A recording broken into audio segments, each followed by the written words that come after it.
O EV3 se movimenta basicamente através de seus motores. Então, entender melhor o bloco que a gente usa para programar esses motores e qual é o comportamento desses motores diante dessa programação é essencial para ter uma maior precisão no movimento dos robôs. Eu sou o professor Bertolotto e hoje nós vamos conhecer um pouco mais sobre os blocos de programação dos motores do kit EV3 da LEGO. Bom, vamos falar um pouquinho dos blocos de motores. Eu vou começar falando dos blocos que nós utilizamos para controlar o movimento do robô, que vai controlar, no caso, dois motores ao mesmo tempo. Então nós temos aqui o mover direção, vou pôr aqui na tela, e o mover tanque. Vou falar um pouquinho dos dois. Deixa eu dar um zoom aqui. Então nós temos aqui, eles são bem parecidos. O que muda de um para o outro? Vamos falar primeiro do mover direção. Ele vai controlar o robô através desse parâmetro aqui. Se eu movimentar esse parâmetro para a direita, observe a setinha ali, ó, se alterando. Se eu movimento esse parâmetro para a direita, ele vai virar o robô para a direita. Tá vendo? Ó, 100% ele vai fazer o robô praticamente ficar girando em torno do próprio eixo, do próprio centro, no sentido horário, para a direita. Se eu virar esse parâmetro, se eu puxar esse parâmetro para a esquerda, para o lado negativo, ele vai fazer o robô ficar girando para a esquerda. Menos 100 vai girar praticamente em torno do próprio centro. E no zero ele vai reto. Tá? Nesse segundo controle eu dou a potência do motor. 100 ele vai ao máximo na direção para frente. E se eu puxar aqui para baixo, menos 100, ele vai ao máximo na direção contrária ou para trás. Vai depender também da posição que seus motores estão na montagem. Aqui é a quantidade de movimento. Tá? E a quantidade de movimento pode ser controlada de várias formas. Eu posso escolher que meus motores estejam desligados. Tá? E essa função vai servir para quê? Para que eu vou querer o motor desligado? Porque nessa função eu vou dizer para o programa se eu quero ele desligado freado, travado, com freio de mão puxado, ou livre, solto. Isso é interessante para você controlar melhor o movimento. Por exemplo, você para seu robô e não coloca aqui travado, ele vai ter um embalo, ele vai continuar andando ali por alguns milissegundos e isso pode atrapalhar a sua programação. Então o ideal é sempre que você parar o seu robô, você deixar ele com os motores travados. A segunda opção é ligado, daqui a pouco a gente vai falar um pouquinho mais dessa aqui. A terceira opção é ligado por segundos, que é uma opção interessante para quando você vai usar uma garra. Por que acontece? Se você põe ele ligado por outra opção, que não seja segundos, a sua garra não completando o movimento que está programado, ele não dá sequência na programação e aí o robô trava. Então, quando você for programar as garras, você programe por segundos, tá?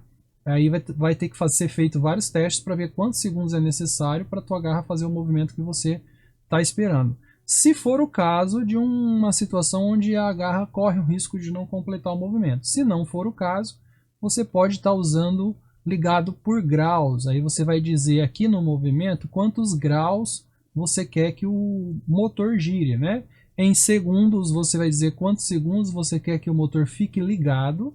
E aí quanto de movimento vai ter vai depender da força que o motor tem, né? Se for muito forte e um tempo curto, 1 segundo vai ter um certo movimento. Se for mais devagar, a força for menor, o mesmo 1 segundo vai ter menos movimento. Então você tem que ficar testando aqui para chegar no ponto que você quer. Então ligado para graus eu vou dizer quantos graus o motor vai girar, tá? Não é o robô, é o motor, a rodinha do robô que vai girar. 360 graus vai dar uma volta, 180 vai dar meia volta, 720, que é o dobro de 360, vai dar 2 voltas e assim por diante. E ligado por rotações, aqui você diz exatamente quantas vezes você quer que o motor gire. Então é uma opção também. Para programar, a gente geralmente usa por graus, porque a gente tem uma melhor precisão do movimento, melhor controle do movimento, certo? Então se eu for usar esse bloco para controlar meu robô, eu recomendo usar ligado para graus, a força que você vai decidir e a direção você vai decidir aqui.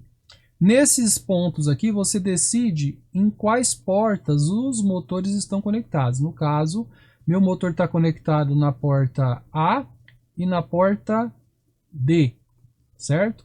Ou eu posso, se o meu robô estiver conectado nessas portas, e eu ponho lá para andar, e aí quando eu peço aqui para ele virar para a direita, ele está virando para a esquerda, é só você trocar a posição das letras aqui que ele vai virar para o lado certo. Porque isso depende de como você montou o seu robô, tá? É importante saber isso. Bom, e o mover tanque é muito parecido, só que o mover tanque não tem esse parâmetro de direção. Porque o mover tanque você vai determinar a direção do robô variando, colocando uma diferença entre as forças. Perceba que aqui eu tenho só uma força, que a gente pode até dizer que ele é o acelerador do robô, tanto que tem aqui um desenho de um velocímetro, né? Agora aqui nós temos dois pontos para decidir a força, porque a gente vai decidir a força dos motores de forma separada. Então, por que chama de mover tanque? Porque o tanque de guerra, por exemplo, você não tem volante, você tem alavancas, onde você controla aí a força de cada um dos lados do robô, certo? Então, se eu ponho o lado direito mais forte, o lado esquerdo mais devagar, esse robô vai virar para o lado esquerdo. Se eu ponho o lado direito mais fraco e o lado esquerdo mais forte, esse robô vai virar para o lado direito, certo? Vai depender também da montagem que você fez, aquela história que eu acabei de falar. Se eu tenho lá o motor A do lado esquerdo e o motor B, D do lado direito, ele vai ou fazer exatamente o que eu estou pedindo aqui, ou fazer invertido. E se estiver fazendo invertido, é só você inverter as letrinhas aqui ou inverter os cabos lá no robô, tá? Particularmente eu gosto mais do mover tanque, se eu estiver programando direto aqui no bloco. Então para que tem o mover direção, professor? O mover direção ele vai ser legal para trabalhar quando você não estiver decidindo a direção por si só, e sim você estiver controlando o robô através de um parâmetro, que eu vou explicar para vocês já já. Então, por exemplo, se eu colocar, eu vou tirar aqui agora esse bloco e vamos falar mais do mover direção. Se eu colocar ele aqui ligado e der um play aqui, eu não tenho o robô aqui para mostrar para vocês, mas vocês já, eu imagino que quem está me assistindo aqui já tem um pouco de conhecimento sobre a plataforma EV3, né? Já viu um robô funcionar.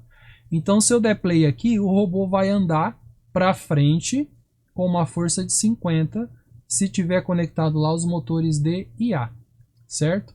Mas ele vai funcionar enquanto o programa estiver funcionando. Só que o processamento de um programa na memória do EV3 é muito rápido. Para ser mais preciso, ela vai durar ali em questão de 1 milissegundo. E nós, seres humanos, não somos capazes de perceber. Então, se eu der play aqui, o robô nem vai se mexer.